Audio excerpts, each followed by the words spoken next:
अच्छा, बिस्मिल्लाहिर्रहमानिर्रहीम। आज हमारी 4th लैब है और जो लैब है वो हमारे पास है कि किस तरह हम इससे पहले जो लैब्स को अगर हम थोड़ा सा रिव्यू करें तो उसमें से हमने फर्स्ट लैब मैथलैब इंट्रोडक्शन पढ़ी थी। उसके बाद हमने डिफरेंट जो मैट्रिसेस वगैरह थी उसकी सोल्यूशन किस तरह सिग्नल फॉर्म कर सकते हैं वो हमने स्टडी आउट की थी। कंटिन्यू सिग्नल हम किस तरह प्लॉट कर सकते हैं इन मैथलैब वो हमने स्टडी आउट की थी। इन द लास्ट लैब फिर हमने किस तरह हम दो सिग्नल की मल्टीप्लिकेशन, डिवीजन, सब्ट्रैक्शन, उसकी शिफ्टिंग, उसकी इम्प्लीफिकेशन और उसकी कंप्रेशन वगैरह कर सकते हैं। सो ये अब तक हमने ये लैब स्टडी आउट की थी। इन टूडेज लैब हम जो लैब नंबर 4 है अभी तक हमने कंटिन्यू सिग्नल्स पढ़ी थी। आज के लैब में से हम डिस्क्रीट वेवफॉर्म्स स्टडी आउट करेंगे कि हमारे पास डिस्क्रीट वेवफॉर्म्स क्या होते हैं, मतलब जो डिजिटल वेवफॉर्म्स हमारे पास होते हैं और हम किस तरह उसको ड्रॉ कर सकते हैं मैटलैब। फिर हम किस तरह यूनिट इम्पल्स को या यूनिट स्टेप फंक्शन को या इवन फंक्शन को या ऑड फंक्शन को ड्रॉ कर सकते हैं। सो ये हमारे आज के लैब्स के ऑब्जेक्टिव हैं। सो जिस तरह हम कंटिन्यूस सिग्नल को ड्रॉ करने के लिए हमारे पास क्या रिक्वायर्ड थी, हमारे पास टाइम रिक्वायर्ड होती थी, एक इक्वेशन हमारे पास रिक्वायर्ड होती थी कि हमारे पास किस टाइप का सिग्नल है, साइन है, कॉज है, और फिर हम उसको लेटर ऑन प्लॉट करते थे। So same for the discrete signal हमारे पास जो चीज़ रिक्वायर्ड होती है, एक हमारे पास डिस्क्रीट सिग्नल में हमारे पास नंबर ऑफ सैम्पल्स रिक्वायर्ड होते हैं कि कितने सैम्पल्स हमारे पास एक वेवफॉर्म में से हैं। 10 सैम्पल्स है, 20 सैम्पल्स है, ठीक है। फिर हमारे पास उसकी फ्रिक्वेंसी हमारे पास क्या है कि हमारे पास उस वेवफॉर्म की हमारे पास फ्रिक्वेंसी क्या है, तो ये हमने डिफ़ाइन करना होता है। फिर हम उस वेवफॉर्म को डिफ़ाइन करते हैं और फिर प्लॉटिंग के लिए हम इसमें से प्लॉट कमांड इस्तेमाल नहीं करेंगे बल्कि स्टेम कमांड जो है वो हम इस्तेमाल करेंगे। सो लाइक तो स्टार्ट करते हैं। फर्स्ट ऑफ ऑल मैं नंबर ऑफ सैम्पल्स को डिफ़ाइन करता हूँ। सो नंबर ऑफ सैम्पल हम n से रिप्रेजेंट करते हैं। n हमारे पास बराबर है, सपोज कर लिए 0 से हमारे पास स्टार्ट हो रहे हैं और 1 का उसमें से डिफरेंस हमारे पास है और जो टोटल सैम्पल्स है वो हमारे पास 100 तक जाते हैं। सो यहाँ से हमारे पास नंबर ऑफ सैम्पल्स जो है वो डिफ़ाइन हो जाएंगे। फिर फ्रिक्वेंसी है तो फ्रिक्वेंसी ऑफ द सिग्नल हमारे पास क्या है, वो हमारे पास 50 के बराबर है। तो इस तरह हमने फ्रिक्वेंसी को डिफ़ाइन कर लिया। अब हम किस वेवफॉर्म को ड्रॉ करना चाहते हैं या किस सिग्नल को ड्रॉ करना चाहते हैं। फॉर एग्जांपल हम y एक सिग्नल है जो हमारे पास बराबर है साइन ऑफ व्हाट। यहाँ पर पहले हमारे पास t होता था, लेकिन यहाँ पर अब हमारे पास क्या आएगा, यहाँ पर हमारे पास आएगा frequency into the number of sample. तो इससे हमारे पास जो सिग्नल होगा उसके नंबर ऑफ सैम्पल्स बन जाएंगे। तो इट मीन कि हमारे पास अब कंटिन्यूस सिग्नल नहीं आएगा बल्कि हमारे पास सैंपल आएंगे, सैंपल एट 0, सैंपल एट 1, 2, 3, 4, उसकी जो मैग्नीट्यूड होगी वो हमारे पास आएगी। तो यहाँ पर मैं इसको एंटर कर लेता हूँ। अब इसको अगर हम प्लॉट करना चाहते हैं, मतलब वाई में तो हमारे पास वैल्यू स्टोर हो गई। अब अगर इसको हम प्लॉट करना चाहते हैं तो उसके लिए हमारे पास कमांड है, स्टेम कमांड है। और स्टेम कमांड हमारे पास क्या है, वाई सॉरी एन जो नंबर ऑफ सैम्पल्स है versus what versus the waveform जो वाई है उसको हम ड्रॉ करना चाहते हैं। तो जब हम इसको एंटर कर लेते हैं तो हमारे पास एक वेवफॉर्म ड्रॉ हो जाती है जो आपके पास यहाँ पर अब शो हो जाएगी फिगर में से। सो ये हमारे पास वेवफॉर्म है जो अभी हमने ड्रॉ की थी।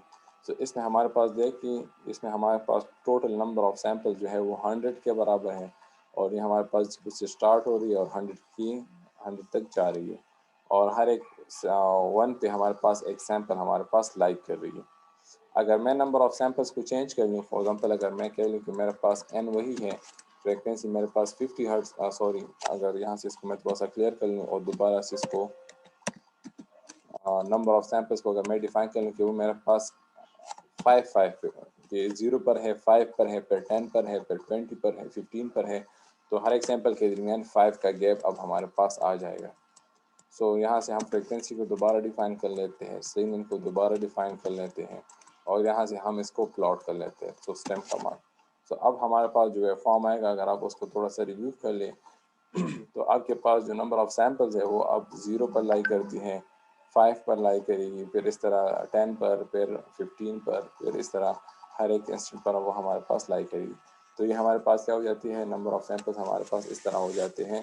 तो जितने नंबर ऑफ़ सैंपल्स ज़्यादा होंगे उतना हमारे पास वो equivalent to the continuous signal हमारे पास होती है, और जितने नंबर ऑफ़ सैंपल्स हमारे पास कम होते हैं उतना हमारे पास डिफ़िकल्ट होता है इस सिग्नल को दोबारा रिकंस्ट्रक्ट करना।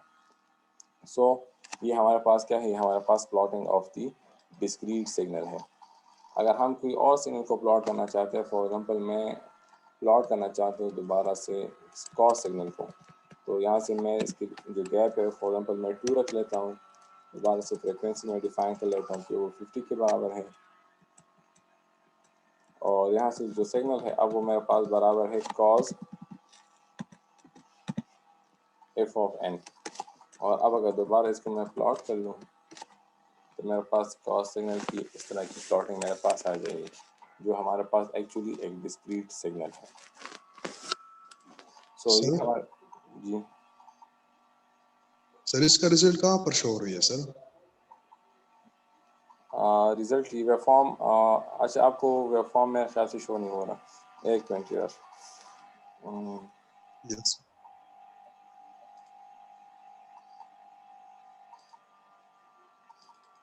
अच्छा अब आपके पास वेबफॉर्म जो है वो शो हो, ठीक। Yes sir show. सो ये एक्चुअली इस तरह की वेबफॉर्म हमारे पास आती है। सो अगर हम प्रीवियस वेबफॉर्म को देख लें तो वो हमारे पास इस तरह आ रही थी, स्टार्ट वाली वेबफॉर्म थी वो हमारे पास ये वाली थी। दोबारा से मैं कमांड एंड में दोबारा से शेयरिंग कर लेता हूँ उसकी।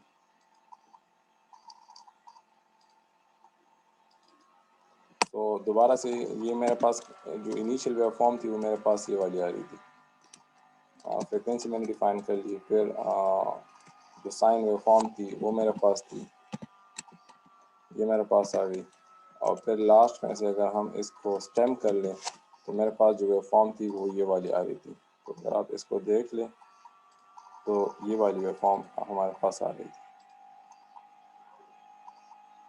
सो ये हमारे पास है कि किस तरह हम एक एनालॉग सिग्नल को जो है डिस्क्रीट में किससे कन्वर्ट कर सकते हैं। सो ये हमारे पास कंटिन्यूस सिग्नल है, लेकिन हमारे पास अब क्या है वो डिस्क्रीट में कन्वर्ट हो गई है। हर एक पॉइंट पर हमारे पास एक सैंपल हमारे पास आ गई है। सो ये हमारे पास है कि किस तरह हम एक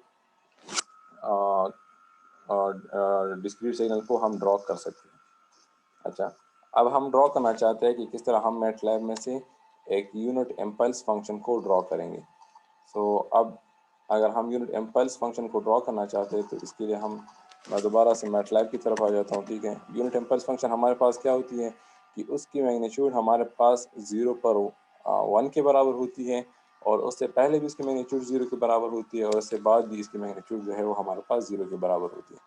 सो फर्स्ट ऑफ ऑल हम क्या कर लेते हैं, इम्पल्स या जो सैम्पल्स लिमिट है उसको डिफाइन कर लेते हैं कि हमारे पास जो सैम्पल लिमिट है फॉर एग्जांपल कैपिटल N है और वो हमारे पास बराबर है 50 के। तो ये हमारे पास सैम्पल लिमिट्स हो गई कि -50 से लेके 50 तक हमारे पास टोटल सैम्पल्स आएंगे। अब हम डिफाइन कर लेते हैं नंबर ऑफ सैम्पल्स को, कि हमारे पास नंबर ऑफ सैम्पल उसकी जो लिमिटेशन है वो कहाँ से कहाँ तक है।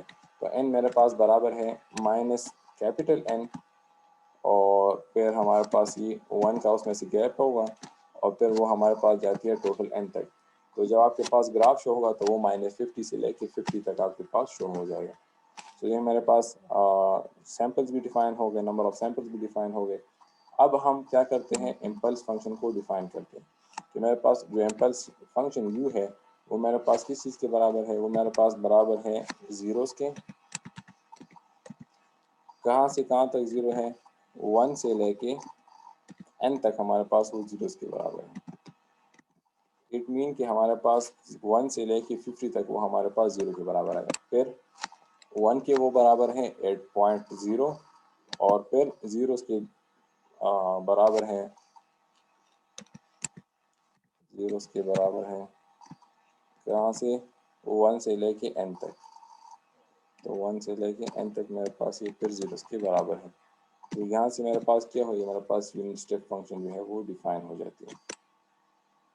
अब हम इसको प्लॉट करते हैं। प्लॉट करने के लिए हम क्या करेंगे, प्लॉट करने के लिए हमारे पास कमांड है, स्टेम कमांड है। किस किस चीज़ को प्लॉट करेंगे, n को प्लॉट करेंगे और u को प्लॉट करेंगे। तो ये दोनों मेरे पास क्या हो जाएंगे, मेरे पास प्लॉट हो जाएंगे। जब मैं इसको एंटर कर लेता हूँ और ये आपके पास मैं शेयर कर लेता हूँ, तो मेरे पास ये वाली वेव फॉर्म जो है वो प्लॉट हो जाती है। सो दिस इज़ एक्चुअली हमारे पास ये एक यूनिट इम्पल्स फंक्शन है, जिसकी मैग्नीट्यूड हमारे पास 0 पर मैक्सिमम के बराबर होती है, जबकि 0 से ऑनवर्ड और बैकवर्ड दोनों हमारे पास ये 0 के बराबर होती है।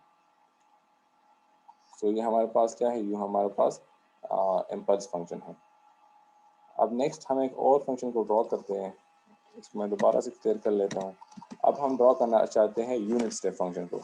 यूनिट स्टेप फंक्शन हमारे पास एक ऐसी फंक्शन होती है जिसकी वैल्यू हमारे पास 0 से जो लेस है वो 0 के बराबर होती है, और 0 से ऑनवर्ड वो हमारे पास 1 के बराबर होती है। मीन एट 1 भी उसकी वैल्यू 1 होगी, 2 पर भी उसकी वैल्यू 1 होगी, 3 पर भी उसकी वैल्यू 1 होगी।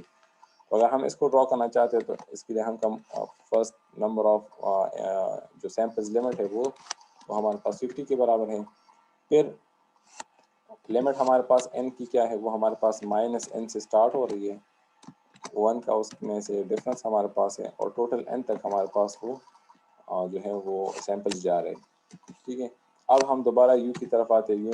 u हमारा पास एक यूनिट स्टेप फंक्शन है जो हमारे पास एक्चुअली बराबर है किस चीज़ के, जो हमारे पास बराबर है ज़ीरोस के। तो फर्स्ट अगर उसको मैं ज़ीरो कंसिडर करूँगा तो मेरे पास आएगा ज़ीरोस, और ज़ीरोस कहाँ से बराबर है, 1 से लेके n तक वो ज़ीरोस के बराबर है। फिर हमारे पास वो 1 के बराबर है, और अगर हम इसको स्टेप के साथ कंपेयर कर ले तो यहाँ पर हम ज़ीरोस लिखे थे, लेकिन अब हमारे पास वो वंस के बराबर आएगा, क्योंकि क्योंकि हमारे पास जो यूनिट स्टेप फंक्शन है वो हमारे पास यहाँ पर वंस के बराबर आती है। तो वंस के बराबर है 1 कॉमा n आ जाएगा, और यहाँ पर ब्रैकेट क्लोज हमारे पास हो जाएगा। तो अब यहाँ से जो फॉर्म हमारे पास आएगी वो हमारे पास यूनिट स्टेप फंक्शन की वो हमारे पास आएगी। इसको अगर हम ड्रॉ कर ले स्टेम को, तो अब किस चीज़ को ड्रॉ करेंगे, n को ड्रॉ करेंगे विद u, तो हमारे पास क्या हो जाएगा, हमारे पास ये ड्रॉ हो जाएंगे। तो जो वेव फॉर्म हमारे पास बनेगा वो इस किस्म का वेव फॉर्म हमारे पास शो हो जाएगा। सो इसको आप देख लें, 0 से जो लेस है ये हमारे पास 0 के बराबर है, और 0 से ऑनवर्ड हमारे पास ये 50 के बराबर जो है 1 के बराबर है। सो कंटिन्यूस इसकी वजह हमारे पास ये हमारे पास यूनिट स्टेप फंक्शन है। अच्छा, नेक्स्ट फिर हम ड्रॉ करते हैं इवन फंक्शन को और ऑड फंक्शन को, कि किस तरह हम मैटलैब में से इवन फंक्शन को और ऑड फंक्शन को ड्रॉ करेंगे।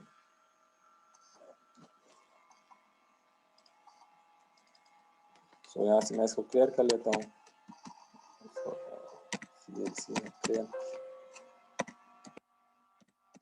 हमारे पास क्लियर होगी। अच्छा, फर्स्ट हम क्या कर लेते हैं, इवन फंक्शन को ड्रॉ करते हैं। फर्स्ट मुझे n नंबर ऑफ सैंपल्स चाहिए, वो हमारे पास क्या है, वो हमारे पास बराबर है 50 के। ठीक है, मेरे पास नंबर ऑफ सैंपल्स हमारे पास आ गए। फिर नेक्स्ट हम क्या करते हैं, नेक्स्ट हम नंबर ऑफ एंस को ड्रॉ करते हैं कि हमारे पास सैंपल्स की लिमिट हमारे पास क्या है। सो n हमारे पास बराबर है, वो -n से स्टार्ट हमारे पास हो रही है, और उसमें से जो डिफरेंस है वो हमारे पास 1 के बराबर है, और वो टोटल n तक हमारे पास जा रही है। सो यहाँ से हमारे पास क्लोज हो गई। फिर हम अगर हम इवन फंक्शन को ड्रॉ करना चाहते हैं तो अच्छा आप एक मिनट होल्ड कर लीजिए, ज़रा बेल हो रही है तो मैं वो चेक कर लेता हूँ। ठीक है।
सॉरी, तो यहाँ से हम इवन फंक्शन को ड्रॉ करना चाहते हैं। फर्स्ट ऑफ ऑल हमने सैंपल डिफाइन कर ली कि हमारे पास वो टोटल 50 के बराबर है। फिर हमने इसकी लिमिट डिफाइन कर ली कि वो हमारे पास -50 से लेके टोटल 50 तक वो हमारे पास जा रही है। अब हम इवन फंक्शन को ड्रॉ करना चाहते हैं। इवन फंक्शन हमारे पास बराबर है, कोई भी इवन फंक्शन हम ले सकते हैं कि ई हमारे पास बराबर है n डॉट, और उसका हम जो पावर ले लेते हैं, फॉर एग्जाम्पल हम 4 ले लेते हैं, तो ये हमारे पास एक इवन फंक्शन जो है वो डिफाइन हो गई। अब अगर हम इसको प्लॉट कर लें, इसमें से हमारे पास क्या हो जाएगा, n का n में से एक वैल्यू होगी, फॉर एग्जांपल 1 2 3 4, और उसका पावर 4 होता जाएगा। तो इट मीन कि हमारे पास वो फर्स्ट उसका माइनस में से वेल्यूज आएगी, -50 से लेके टोटल 50 तक जाएगी, और उसमें से हर एक की जो पावर है वो हमारे पास 4 होती जाएगी। तो उससे जो भी वैल्यू आएगी वो हमारे पास ई में से स्टोर होती जाएगी। अब अगर हम इसको स्टेम कर लें तो हमारे पास स्टेम क्या हो जाएगा, n, और अब हम ई को ड्रॉ करेंगे बिकॉज अब हमारे पास जो फंक्शन है वो हमारे पास ई है। सो एन को अगर हम ई के साथ ड्रॉ कर लें तो हमारे पास क्या हो जाएगा, एन को अगर हम ई के साथ ड्रॉ कर लेंगे तो हमारे पास जो है फॉर्म आएगी वो हमारे पास कुछ इस तरह की आएगी। अगर आप इसको थोड़ा सा रिव्यू कर लें तो हमारे पास ये वाली फॉर्म जो है वो ड्रॉ हो जाएगी। तो अगर आप इसको देख लें तो हमारे पास -50 से स्टार्ट हो रही है, टोटल 50 तक जाती है। और अगर आप इसको देखें तो जो वैल्यू हमारे पास -50 पर है वो है वही हमारे पास 50 पर भी है, जो -40 पर है वो 40 पर भी है। तो ऐसे सिग्नल को या ऐसे फंक्शन को हम इवन फंक्शन कहते हैं। सो ये हमारे पास इवन फंक्शन है। अच्छा, नेक्स्ट हम क्या करते हैं, नेक्स्ट हम इस तरह कर लेते हैं, इसको मैं क्लियर कर लेती हूँ। अब हम ऑड फंक्शन को ड्रॉ करना चाहते हैं।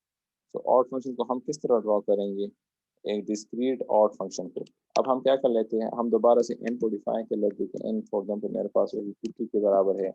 फिर स्मॉल n उसकी जो लिमिटेशन है वो -n से स्टार्ट होती है, और 1 का उसमें से डिफरेंस है, और टोटल n तक हमारे पास हो जाती है। फिर हमारे पास n की वो हो गई। अब हम अपने ऑड फंक्शन को डिफाइन करते हैं कि वो हमारे पास बराबर है e equal to n dot और पावर 2। अब इसमें से हम एक इवन एक ऑड नंबर लिख लेते हैं, फॉर एग्जाम्पल हम 3 5 7 कोई भी नंबर लिख सकते हैं। तो ये हमारे पास क्या हो जाएगी, हमारे पास एक ऑड फंक्शन हो जाएगी। तो ये हमारे पास ऑड फंक्शन हो गई। अब अगर हम इसको स्टेम कर लें, और स्टेम हमारे पास आ जाएगा n कॉमा, अब यहाँ पर हमारे पास ई आएगा। तो अगर हम इसको एंटर कर लें तो हमारे पास इस किस्म की वो फॉर्म आएगी। सो हमारे पास ये वाली फॉर्म जो है वो हमारे पास स्टोर हो गई जो है वो, क्योंकि हमारे पास देख लें तो जो वैल्यू हमारे पास -50 पर है वो वैल्यू हमारे पास चेंज हो चुकी है। अब पॉजिटिव में से मैग्नीट्यूड वही है लेकिन उसकी रिफ्लेक्शन हमारे पास हो गई है। तो ऐसे फंक्शन को हम क्या कहते हैं, ऐसे फंक्शन को हम ऑड फंक्शन कहते हैं। सो ये आज के हमारे पास लैब टास्क है, जिसमें से हमने जो चीज़ रिव्यू की वो हमने क्या चीज़ रिव्यू की, एक तो हमने किस तरह हम डिस्क्रीट सिग्नल को ड्रॉ करते हैं, फिर हमने स्टेप फंक्शन को ड्रॉ कर लिया, फिर हमने यूनिट फंक्शन को ड्रॉ कर लिया। उसके बाद हमने जो साइन वेव फॉर्म थी उसकी डिस्क्रीट वेव फॉर्म, जो कॉस सिग्नल थी उसकी डिस्क्रीट वेव फॉर्म वो हमने ड्रॉ कर ली, और लास्ट में से फिर हमने ऑड फंक्शन और इवन फंक्शन को ड्रॉ कर लिया। सो इसमें अगर आपकी कोई क्वेश्चन वगैरह है तो आप पूछ सकते हैं। यहाँ पर हमारे पास जो लैब टास्क है वो कंप्लीट हो जाएगा।